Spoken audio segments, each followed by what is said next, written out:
and of course other interested stakeholders in Zimbabwe. This is the constitution which we are using. It is a product of every political player, of every major political player who is in the game. Even the interviewing of the personnel for the ZEC was a parliamentary process which included the people and the deputies from the opposition. So we are very conscious as a party that we do not in any way try to impinge on the integrity of institutions which we were party to their conception. We are very careful about that. We respect those institutions. We see them as important pillars in nation building. They've got a historical role to discharge. They also have a political role to discharge for the people of Zimbabwe.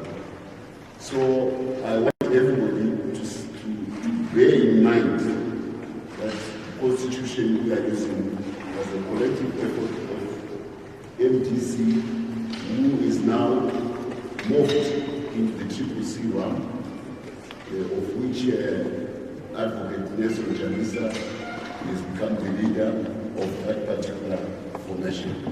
But he can't, it's not a cafeteria. You can't go and choose your menu, it's a la carte menu.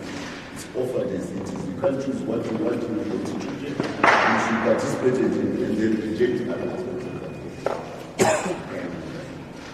Having said that, I want to salute the people of Zimbabwe. As we await the results, we don't know who the winner is officially. But I can safely say now that there is one winner, and it is the people of Zimbabwe. They are the winners in this process. For a little over 2 days, they went about their task of fulfilling their constitutional mandate to choose who they want to be their ruler at local level, at deputy parliamentary level, but also at the most important office in the land, presidential level. This is what the people of Zimbabwe do. And across the land, they did it in the most exemplary of manner, notwithstanding the challenges which may have arisen from an administrative point of view. They went about their business. They did not fight. They did not try to upend the system. And they go in the booth as individuals. They make a decision inside that booth as an individual, without anyone breathing down their neck. You make a decision there. So any aspersions about Zimbabwe's being programmed in any manner before election vote so that they go inside the booth as a robot, it's not true. We are no species of Zimbabwe. It is a product of chatbot. They are conscious people making their decisions. They do not have software which has been pumped into their heads to make them go and make certain decisions predetermined. No, they left their homes, went to the booth, made a decision. And you saw the process step by step. And I think many of you had the opportunity to see the people in their community. Step by step, the checking, the cross-checking of names. Do you belong to that constituency? Is it your voting booth which you are in? Your name is there. Here is your pen, and the ink is then marked on your finger, to make sure that you prove that you have voted and you will come back again.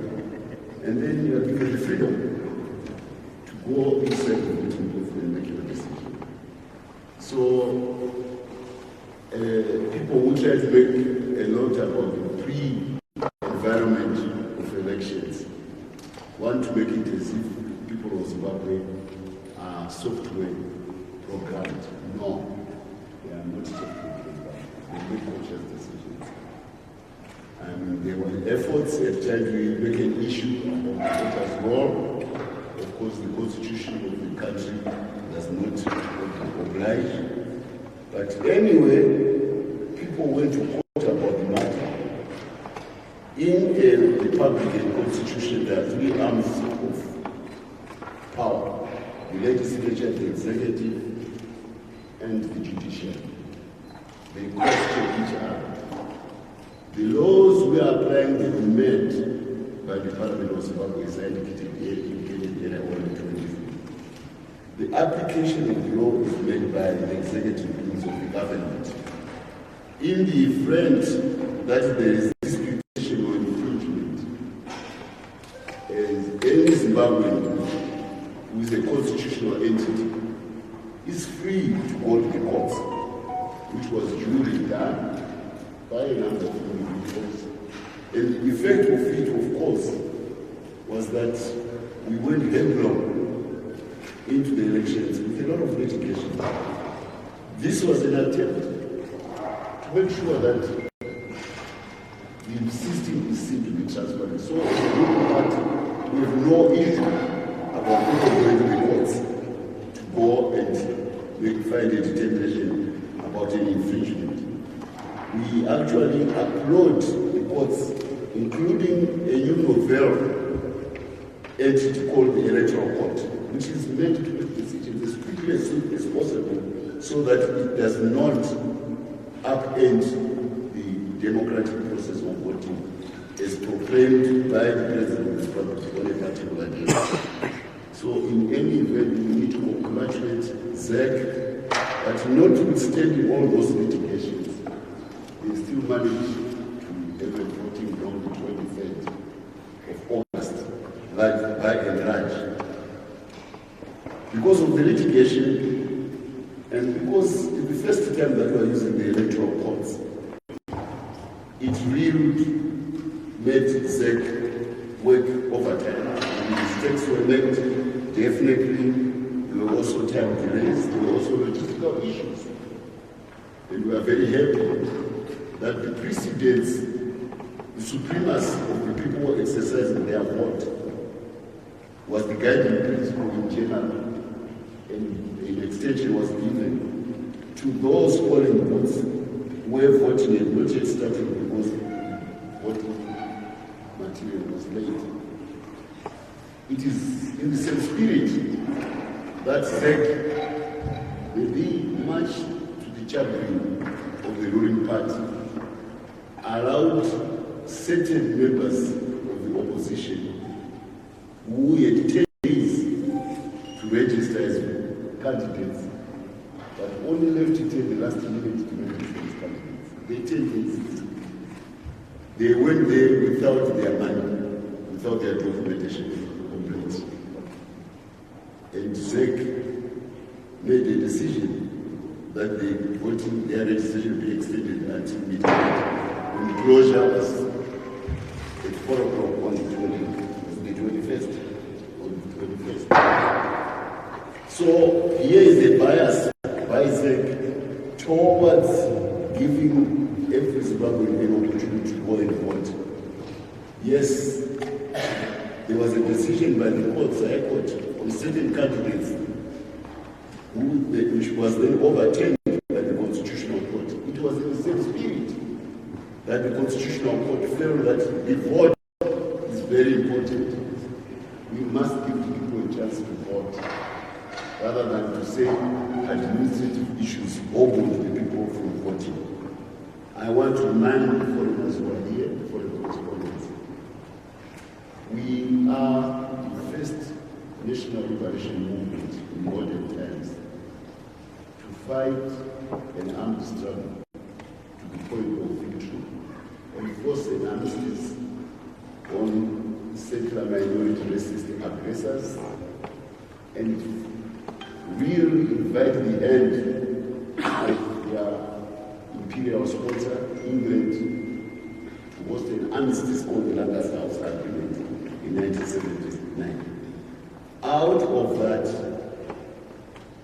a near victory army decided to lay the arms down assembling dangerous assembly points and gathering points, and give the people of Zimbabwe the free rein to choose who should be their president.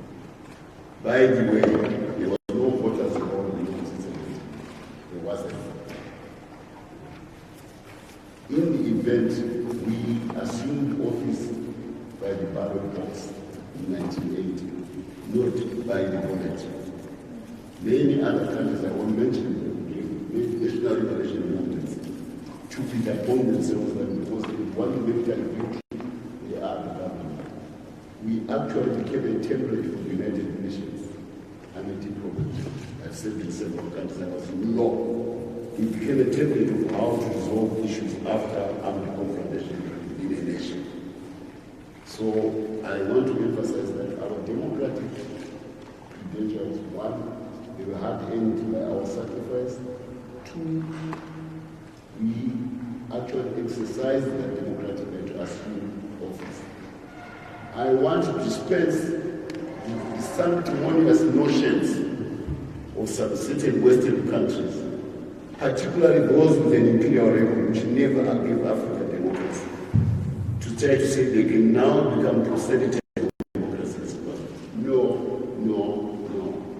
Colonial Britain never gave the base of this country, the African majority, a right to vote. It never did from 1890 when they occupied it until we won it by the armed struggle.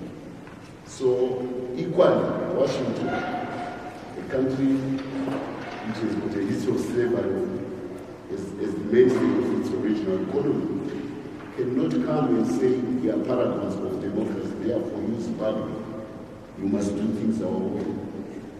And there's a sobering aspect, the prospect of seeing, the reality of seeing a former president in a mansion, which is President Trump, because he was refusing to accept the outcome of the election. It just means that the road to democracy can be very difficult, even for those sanctimonists who are in Washington. It's a challenge. We accept the challenge and try our best to make sure that we travel the road of democracy. That's why we have service. That's why we have principles of SADC. Now, coming to the SADC principles, we want to make it very clear. They are a product of the member states of SADC. They are not administered by a particular individual who may become the president. He is only in what is called a fiduciary role, a delegated responsibility. So we hear of a certain head of a delegation from a certain country, the SADC mission, without prior consultation with his colleagues, fellow observer missions from sovereign states, and without them even reports back to their countries, even going back to their secretariat, because the secretariat is the collective secretariat of SADC. He decides to delve into matters which have nothing to do with his mandate. SADC has got several committees which deal with various issues of SADC, of Southern African development. It even has a constitutional review committee within its ambit. If anybody has got issues about the Zimbabwe laws, that is the relevant board within SADC to come and question the statutes of the sovereign state of Zimbabwe on a peer-to-peer basis as fellow acceders to the SADC protocol of unity, of cooperation. It is not the duty of a particular individual to arrogate to himself the role of a constitutional review committee of the laws of Zimbabwe. So, Mr. Neva Simba from Zambia, we call you to order. Don't delve into the laws of Zimbabwe. If you've got issues with those, tell your relevant institutions, not the SADC Observer Committee, your relevant institutions, to take it up with the SADC Secretariat in Zambia. Otherwise, we know that he is a preacher, he comes here, he's got his friends, and and he was seen observing and accosting himself with the Triple C. We don't think that's what Zambia states about. He even goes further to try to make an issue about civic organizations and chooses some against the other in Zimbabwe. He favors Zesi and others. Then he castigates Faz on the other hand. This is a bias. I want to remind you, America had a civil war in 1861, starting in 1860. Because of the duty to protect the unity of America, certain of its citizens decided to form the American National Rifle Association. It's a historical product of the American evolution as it became a modern state.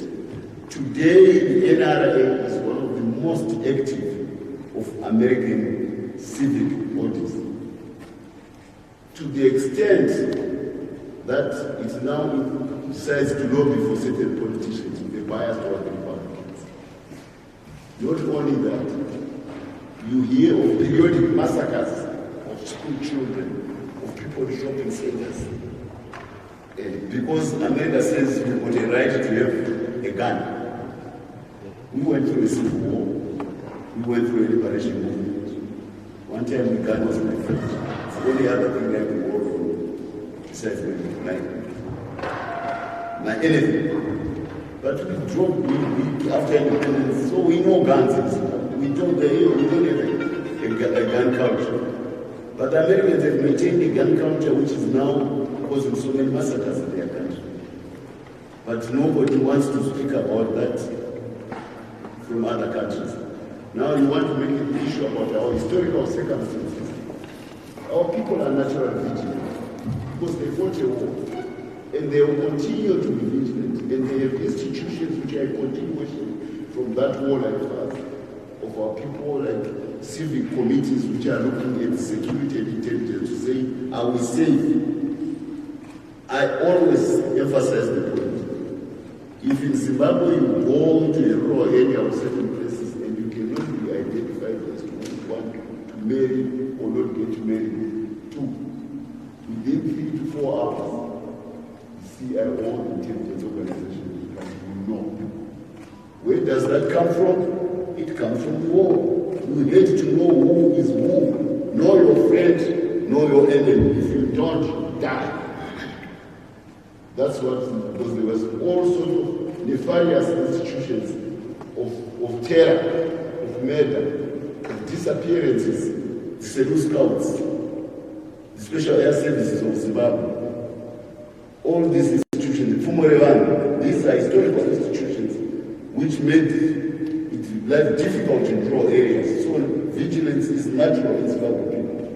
So to make an issue about FAS and other historical institutions about Zimbabwe is to question the origin of the state. And for Mr. Neva's group, I want to remind him that our original training about Zimbabwe Defense Forces came from Zambia. We were hosted in Zambia. We were hosted in Tanzania. Maybe because he is from a later day party, he can go to the archives of his country and really understand the role of Zambia in the base of what is now the Zimbabwe Defense Forces.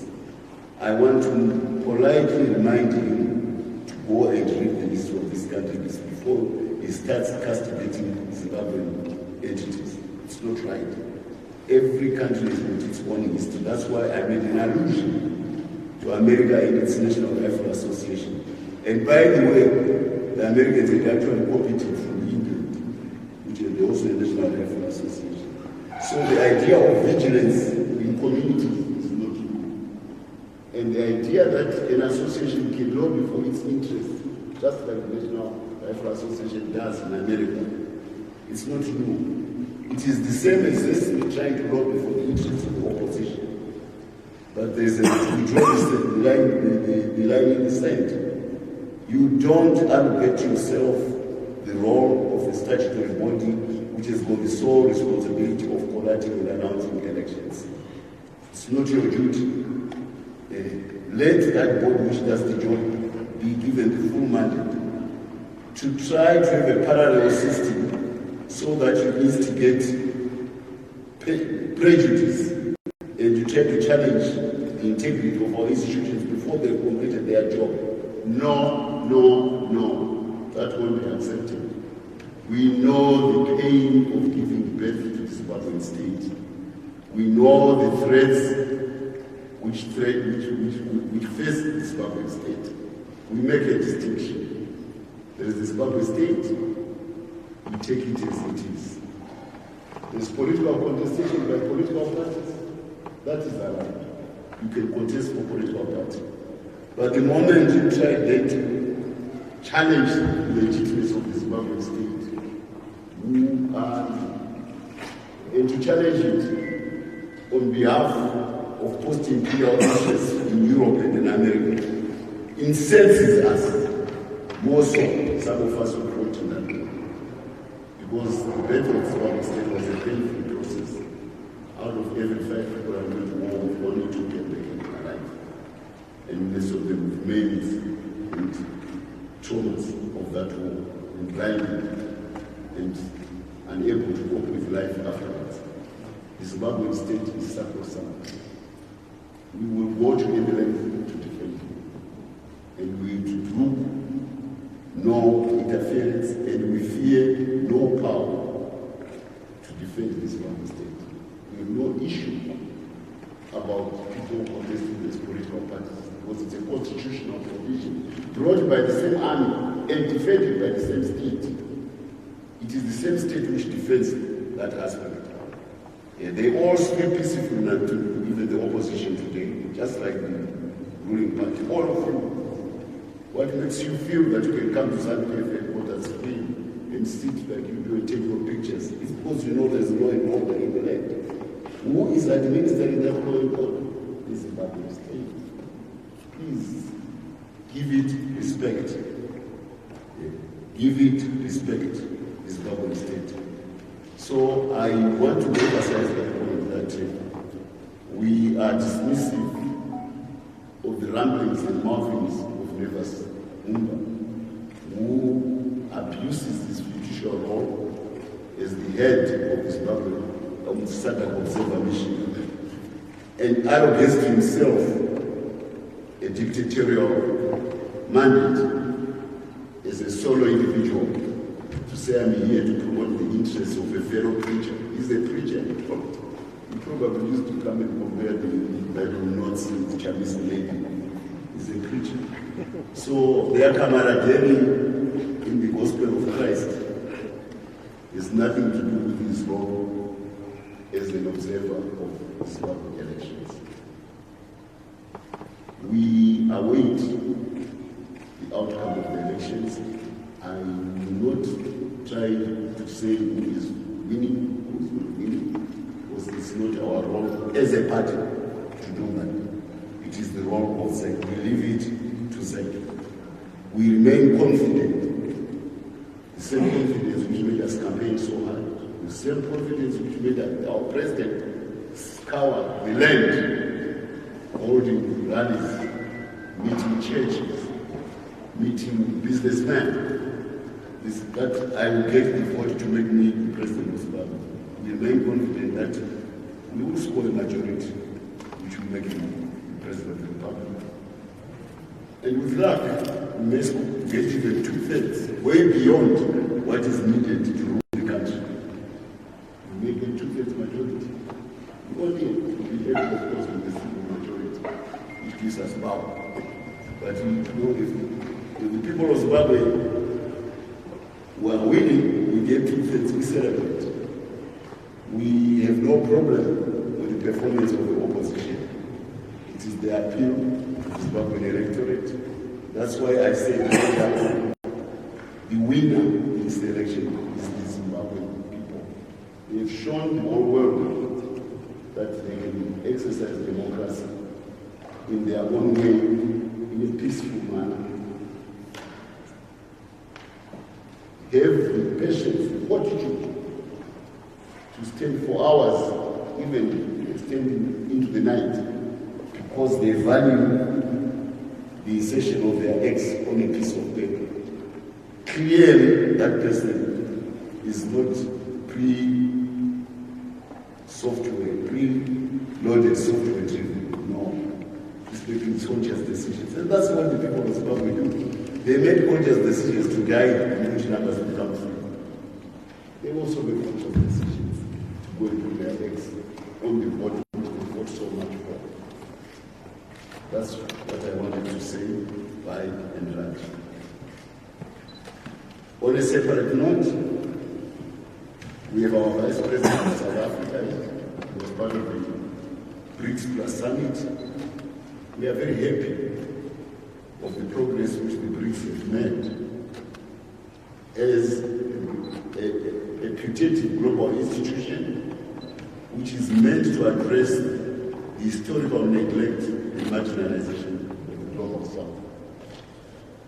The behavior which we are making issues about today, about people who want to poke their fingers at the Zimbabwean institutions and our democracy, originates precisely from those powers which gave themselves first imperial power, courtesy of an early access to the prowess of the Industrial Revolution. Europe stripped ahead of Africa and other continents. Then industrial production made them powerful, and they then had a gun before everybody else did, even though the gun was invented by the Chinese. And they formed a cartel at the Berlin Conference to deny other nations in Ghana, so that it becomes an instrument of control, of dictatorship to other countries. Of course, in 1971, European power, Russia, broke out of that cartel and decided to make the Ghana a democratic weapon for everyone. It was the democratization of the Ghana, which eventually made it possible for us even to defy England and its proxies and become free. But there are vestiges of that era which includes the abuse of the currency of one particular country, which since Zimbabwe suffer inflation, which is way beyond physical possibilities. To have any hyperinflation, which is the velocity of money several times faster than the speed of light. It's an impossibility. It's a physical impossibility. But Zimbabwe went through that terrible experience. So the BRICS countries are now addressing the weaponization of currency against other countries, and we have been a victim. So we hail the decisions and the progress which the BRICS countries made in South Africa, especially on the African continent. And we are particularly delighted that the major oil powers are all now in one club, because the basis of the American dollar is the world currency. It's not the American military. No. The basis of the supremacy of the American dollar was American economic progress translated into the ubiquity of one particular commodity, petrol, for mobility. And they made an agreement with Saudi Arabia that anyone who buys fuel must pay $US. Saudi Arabia agreed in 1971. That's why the US dollar is what it is today. It buys every commodity, the most important commodity of trade. But there are now challenges to that.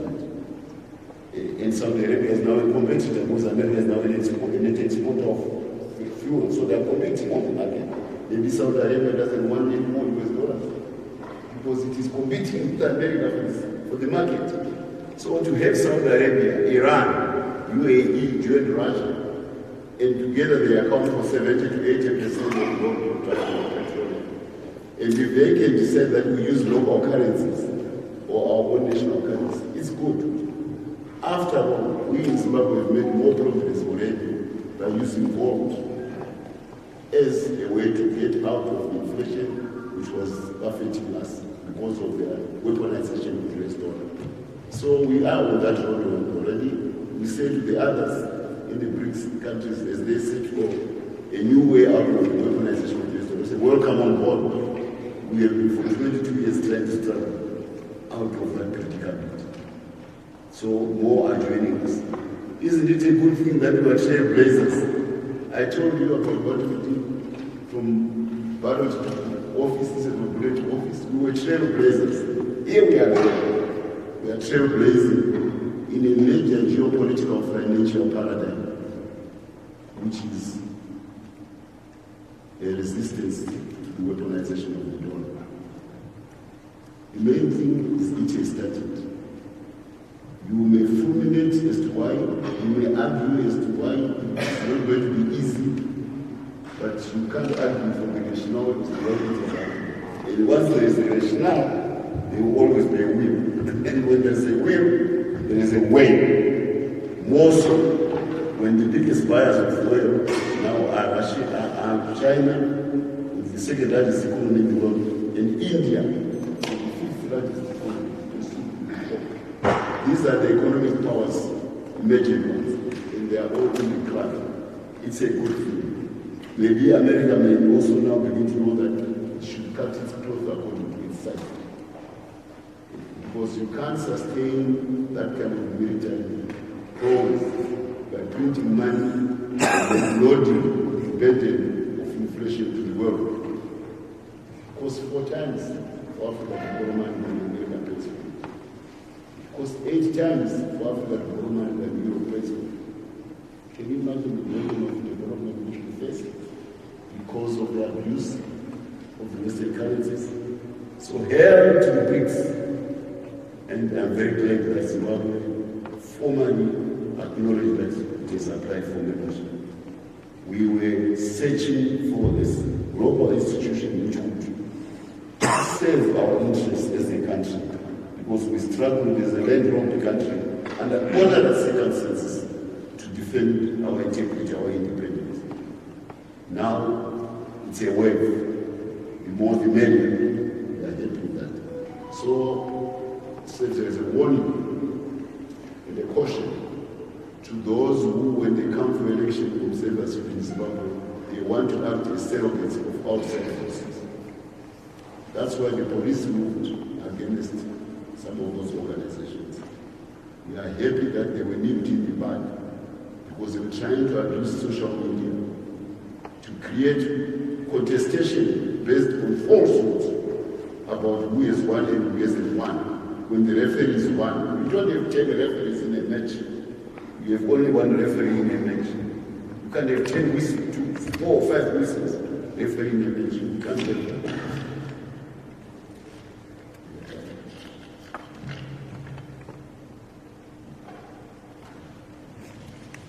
So there we are. There we are. That is where I am. We want to again welcome you, your numbers, and say testament to our openness. Please, those who are genuine, proffer your advice. We take it and sift through it and see whether our parliament can then make it into a law. But we don't make arbitrary decisions, because we have a constitutional process and a sovereign institutions through the expressed will of the electorate, which make those decisions. They are not arbitrary. They go through a process, a legal and constitutional process of consultation, and then they will act on it. I thank you.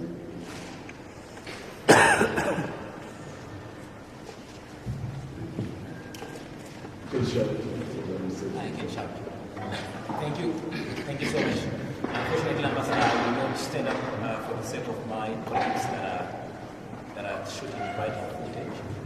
My name is Kelvin. I am a journalist. I work for the Namibian newspaper media. And really thank you for the opportunity that you gave us here. The issue of funds has really attracted the attention not only of the SADC Observer Mission, but also, as we mentioned, by the Commonwealth Observer Mission, as well as the European Union Observer Mission. And in this press conference, you've characterized these FAS as a civic-led organization that is in the ambit of such organizations like Zanu, for instance. What we'd like to know from you is whether you can give us confirmation as to whether FAS is registered as a civic society organization. And secondly, what is your response to allegations and reports that Well, this organization has been carrying out surveillance work and intimidating and coaxing voters to vote for Zanu, not necessarily operating like a civil society organization that's lobbying, but rather it is intimidating people and telling people that when you get into the booth, we will know through surveillance who you voted for. Are you able to address those allegations? First, it's a registered organization. I am not chairman of funds, but I'm sure my guys will be able to relevant papers so that it's a very registered organization. I emphasize unfortunately on vigilance in our DNA. We organize our population to make it daunting, not intimidating, daunting for any outside powers to think that they can come and disorganize the Zimbabwe and conquer Africa. Because what was the bane of Africa when we were conquered, when we were enslaved, when we were colonized, it was disorganization. And a national liberation movement, the most important task, I spent my youth at Edge University to organize people. The most daunting task was to organize people, to offset the asymmetrical warfare advantage of the Rhodesian army with the organization of the people. They became Goliaths with blind eyes and deaf ears.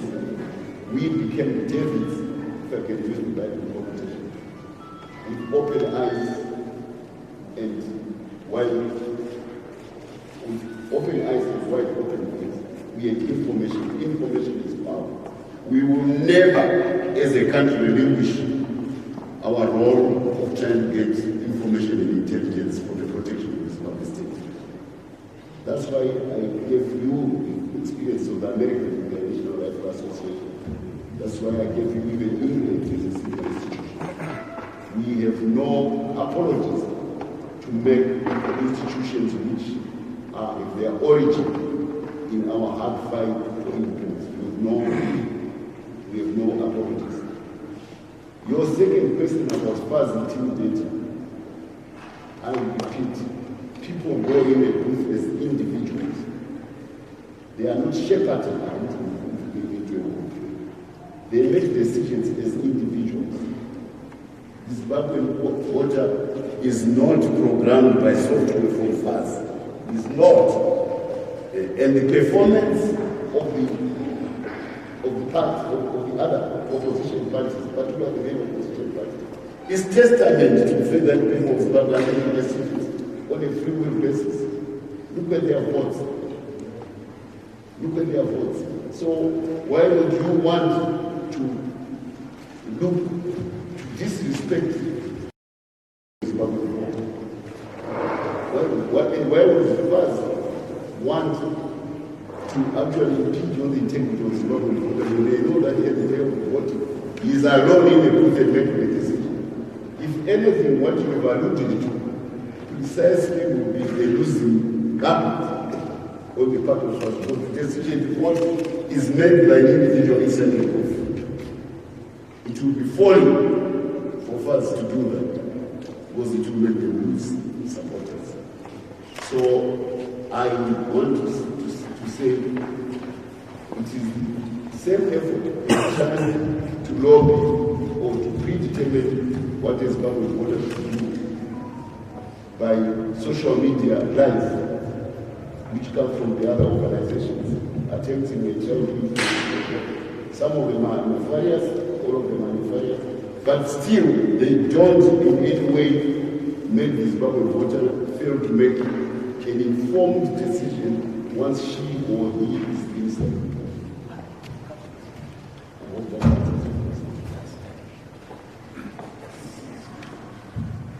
Thank you. My name is Leo from Zimbabwe.com. Of course, I fast, but I think I'm more interested in the differences between what FAS was doing and what ZESNI and ERC were doing. You realize that FAS was also collecting results. FAS was also recording whatever it was recording, at its station, polling station. Probably ERC are also doing the same. So generally, what is the difference between? To my knowledge, if ever there were zealous elements in the FAS, we will do that. The statutory body which is there to enforce the integrity of the elections on the other side, this is part of public policy.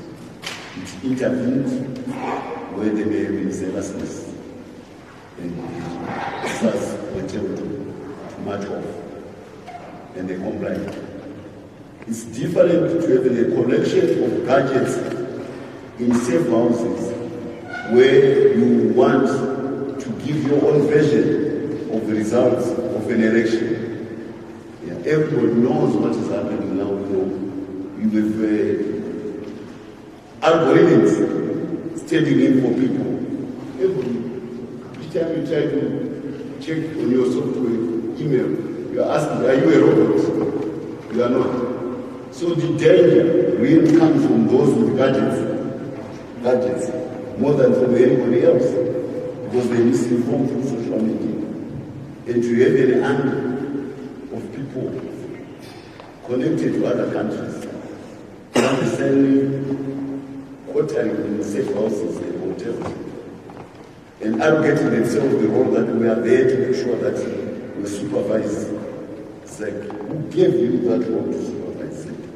Who gave you that role in a sovereign country to have a parallel system of tabulation other than the one which is being made by the properly constituted body? And who gave you the mandate to try to announce the results ahead of the body which is constitutionally delegated to do that? You can't go into any country and just make yourself evaluate simply because I come from America, I come from Britain, I come from... Who are they, those countries? We know them in history. We lost a lot of people in Africa, cases of those countries. We have memories of what those countries did to Africa. They have no right to come and try to make Africans behave in a manner which we want. We refuse that. And that is the issue at stake. Those are not even local institutions. They are institutions which are sponsored from outside the domain of Zanu.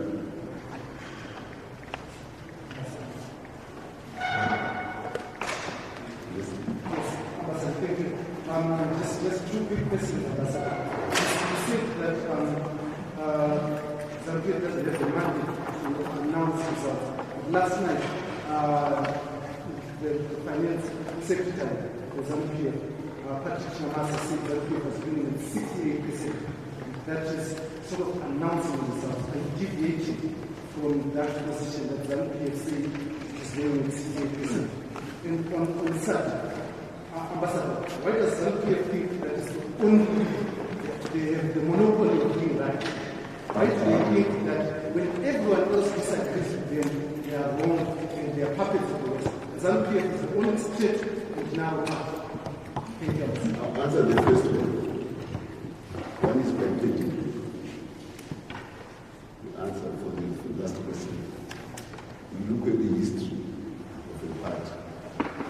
And the anti-colonial credentials of Zanu are impeccable. That's why you can see this.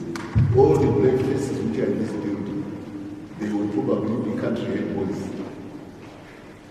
Deep in my central areas, as I grew up during the audition times until we fought. We fought where we are. So we have petty, we have DNA. The other parties which we are talking about, they are product of that effort. We gave them the constitution through our sacrifices in party. And we are around our party members. We did not want to go the way of the other parties who said we won by ballot, by bullet, we won by right of office. So that's why I was against to allude to the historical capabilities. We don't have the monopoly which you claim. Otherwise, we would not be going through the elections. We take them seriously. We saw the way our president was all over the country campaigning. He's a man who takes the voters seriously. That's what our party does. If your assertion is right, we can sit in our homes and on our laurels, on our watches and sitting and posting about our laurels and not having the periodic elections which we are having, which are so transparent as to have all of you here, and to see people voting, and to see an opposition party perform to the best of its capabilities, and for us to be happy with the performance of that opposition party, even if it is against us, because it is an expression of the will of the people of Zimbabwe. This is Zimbabwe winning, not Zambia winning or otherwise. As to those who announced, I hope exactly called if they infringe on what the executive should know, on the proposal say, I would hope that they will be made to answer by second, because it's an infringement. If it is, let second, or let the electoral court. We have had many people vote the courts on issues up to now. So the courts are there. I can't defend them, if they are infringing the law, somebody must take them out. And if the judge so pronounces, so be it. There's nobody who should be above the law. That's how I put it.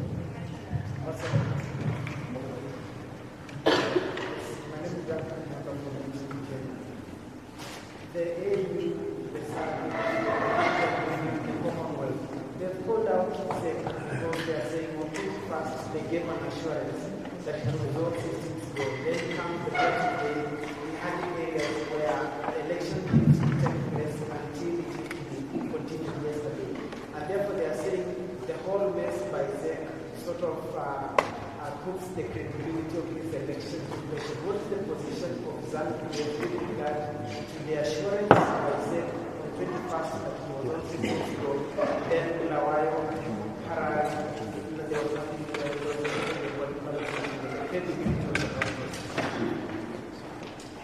she will put up resources.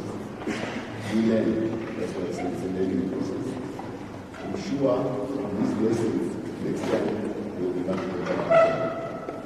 Because the idea of an electoral court is new. It comes from the fact that people were saying, we have grievances during an election, but an election is like a milk. It is a shelf life. If you don't drink milk by a certain time, it gets sour. So, how do I get a remedy when milk has been turned into sour milk, when fresh milk is there? So we put an electoral court. And sure enough, the people of Zimbabwe, they like to exercise their rights. They took advantage of the electoral court. They went to the courts on various issues. And the courts had to make a decision. In the meantime, the outcome of the court is a determinant, it is a source material, it's a raw material of the ballot paper which ZEC must print. So eventually the document arrived, the raw material arrived, but the schedule is eclipsed ZEC. So now we have a quandary. People have been gathering all day. They have not voted. One paper bears the wrong name.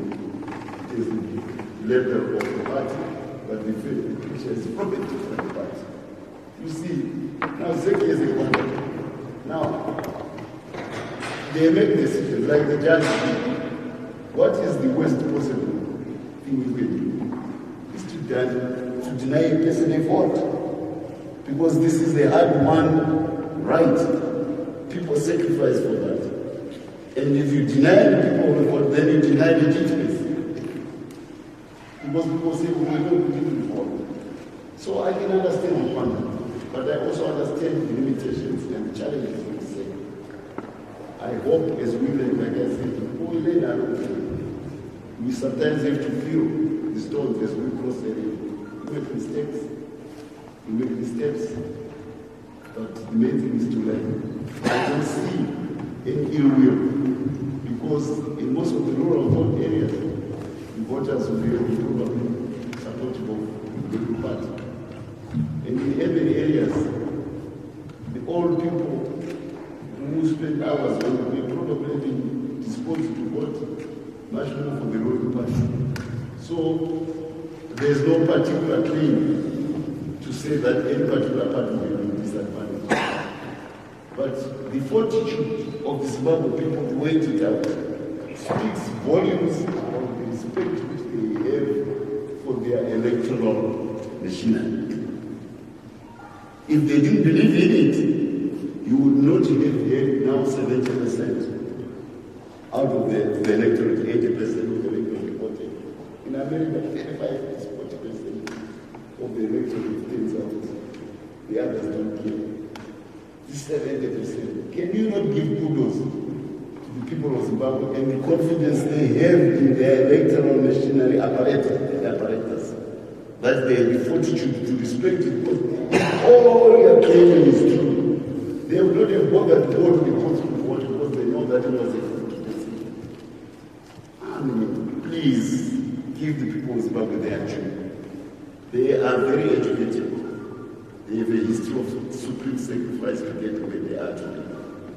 They have withstood 20 years of Western onslaught of sanctions, and they stood in their country despite the pain. They are made of stellar stuff. Give them their joy. The people of Zimbabwe.